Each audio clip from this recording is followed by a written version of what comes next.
بسم اللہ الرحمن الرحیم۔ السلام علیکم ورحمۃ وبرکاتہ۔ امید ہے آپ سب خیر سے ہوں گے۔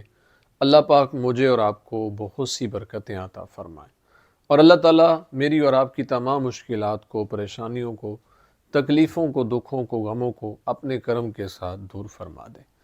آج کی ویڈیو کا عنوان اس حوالے سے ہے کہ خواب کے اندر کاغذ دیکھنا، اس کی کیا تعبیرات ہیں، بزرگ اس کے بارے میں کیا فرماتے ہیں، اور کاغذ کا جلنا یا گلنا، اس کی کیا تعبیرات ہیں، صوفیہ اس کے بارے میں کیا فرماتے ہیں۔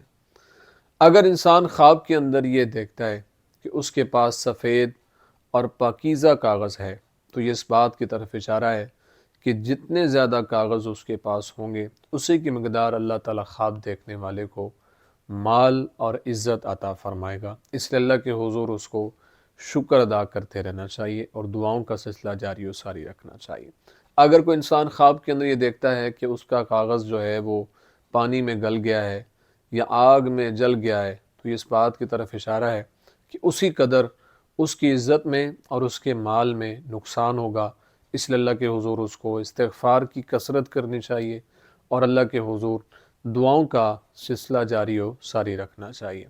اگر کوئی انسان خواب کے اندر یہ دیکھتا ہے کہ اس کے پاس بہت سے کاغذ ہیں، تو یہ اس بات کی طرف اشارہ ہے کہ اللہ تعالیٰ خواب دیکھنے والے کو علم میں عزتیں عطا فرمائے گا، یعنی اس کا علم اتنا زیادہ ہوگا کہ اللہ تعالیٰ اس کے علم کی برکت سے اس کو شہرت اور عزت عطا فرمائے گا۔ امید ہے آپ کو ویڈیو پسند آئی ہوگی۔ اگر پسند آئی ہے تو لائک، کمنٹ اور صدقہ جاریہ سمجھتے ہوئے اس کو شیئر ضرور کریں۔ زندگی رہی تو انشاءاللہ نیکسٹ ویڈیو میں آپ سے پھر ملاقات ہوگی۔ السلام علیکم ورحمۃ اللہ وبرکاتہ۔